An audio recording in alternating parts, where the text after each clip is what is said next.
Sir, उद्या सुनावणी आहे. त्यापूर्वी तुम्ही एक पोस्ट केली आहे की उद्या एकनाथ शिंदे कदाचित विलीन होण्याची शक्यता आहे. काय नेमकं हे कायदेशीर बाबी आहे की तुम्हाला असं वाटतं की ते होईल? काय आहे की सगळा जो सत्ता संघर्षाचा भाग आहे तो सर्वोच्च न्यायालयात पोहोचला आणि सर्वोच्च न्यायालयाने सुरुवातीला आपल्याला आठवत असेल तर एक निर्णय दिला तेव्हा सुट्टीकालीन न्यायालय कार्यरत होतं आणि तेव्हा विषय फक्त एवढाच सर्वोच्च न्यायालयासमोर होता की राज्यपाल भगतसिंग कोश्यारी यांनी जो बहुमत चाचणीचा निर्णय दिलेला आहे तो थांबवावा, कारण की त्यांना तसा अधिकार नाही. मंत्रिमंडळाच्या सल्ल्याने त्यांनी वागलं पाहिजे, परंतु त्यांनी स्वतःच तसा बहुमत चाचणीचा आदेश दिला होता. पण सर्वोच्च न्यायालयाने सांगितलं की आम्ही बहुमत चाचणीचा हा आदेश थांबवू शकत नाही आणि तेव्हापासून खरं तर एकनाथ शिंदे यांना खूप मोठी ताकद मिळाली आणि सगळा सत्ता संघर्ष आपण पाहिला की वेगळ्या वळणावर गेलेला आहे.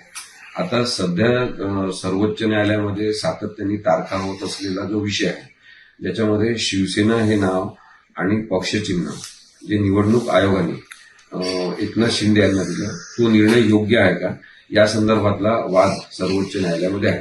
त्याचबरोबर हा सुद्धा विषय आहेच की राहुल नार्वेकर यांना ज्या विश्वासाने सर्वोच्च न्यायालयाने जबाबदारी दिली होती की त्यांनी कायदेशीर निर्णय 10व्या शेड्यूलनुसार घ्यावा की कोण पात्र आहे आणि अपात्र आहे, तो सुद्धा विषय सर्वोच्च न्यायालयात प्रलंबित आहे. आता उद्या सर्वोच्च न्यायालयामध्ये सिरियल नंबर 37 वर ही केस लागलेली आहे असं दिसते.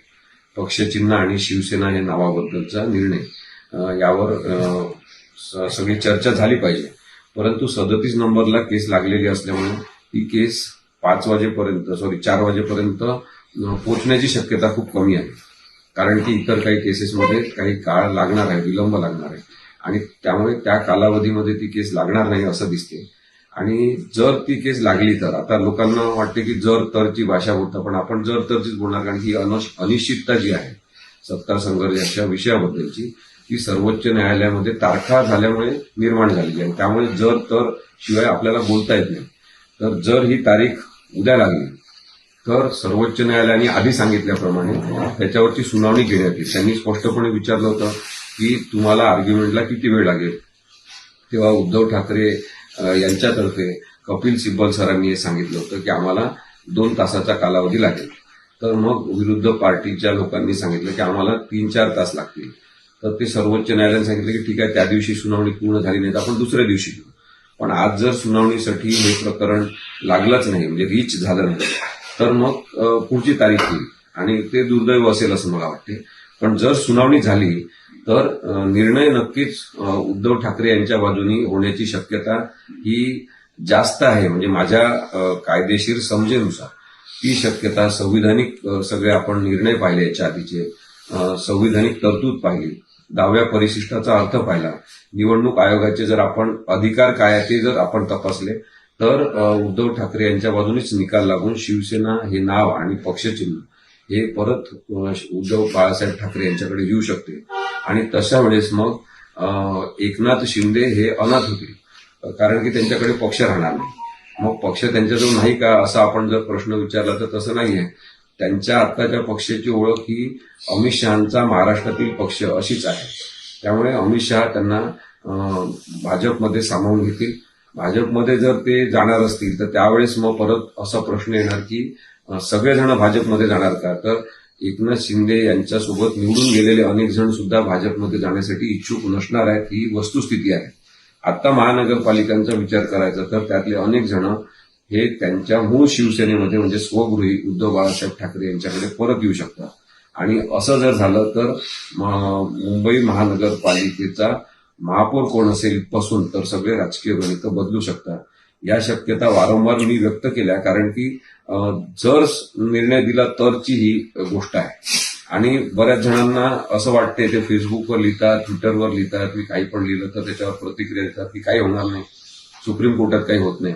तर अशी नाराजी आणि उदासीनता लोकांमध्ये निर्माण होणं हे चांगलं नाही. त्यामुळे या केसबद्दलच नाही तर एकूण सगळ्या केसेसबद्दल माझं असं म्हणणं आहे की तारीख पे तारीख होण्याच्या ऐवजी तारीख पे जस्टिस असं झालं पाहिजे. प्रत्येक तारखेवर न्यायाची चाकं पुढे सरकली पाहिजे. मग एकनाथ शिंदेचा पक्ष अपात्र होईल असं तुमचं म्हणणं आहे. आता जे आमदार निवडून आले, त्यांचे जे महानगरपालिकेत काही सत्ता आली, त्याचं काय? आता हा प्रश्न अनेक जण विचारत आहेत की जर एकनाथ शिंदे यांच्या विरुद्ध निकाल झाला तर मग त्यांच्या सोबत निवडून आलेल्यांचं काय? तर ज्यावेळेस निवडणुका झाल्या होत्या त्यावेळेस त्यांना कायदेशीररित्या तो पक्ष बहाल करण्यात आलेला आहे. त्यामुळे त्या निवडणुका बेकायदेशीर झाल्या आहेत आणि ते सगळेजण आता अपात्र असं होऊ शकत नाही. पण त्यांच्याजवळ पक्ष राहणार नाही, म्हणजे ते बिना पक्षाचे सगळेजण होतील. त्या अर्थाने मी ते अनाथ होतील असं म्हटलं. मग जे अनाथ असतात त्यांनी कुठे जायचंय त्यांनी ते ठरवायचं असते. आता ज्यांना भाजपमध्ये जायचं असेल त्यांच्यासाठी भाजपमध्ये जागा करून देण्यात येईल. परंतु हे सुद्धा आपल्याला माहिती आहे की भाजपमध्ये खूप मोठी गर्दी झालेली आहे. म्हणजे एकीकडे आपण पाहतो की अनेक भ्रष्ट लोकांना त्यांनी सामावून घेतलेलं आहे. म्हणजे भाजपच्या पोटामध्ये काँग्रेसचे भ्रष्ट लोक आहेत, शिवसेना जी मूळ शिवसेना आहे त्याचे भ्रष्ट लोक आहेत, इतर राजकीय पक्षांमधले सुद्धा भ्रष्ट आणि जे गुंडगिरीचे आरोप असलेले लोक आहेत.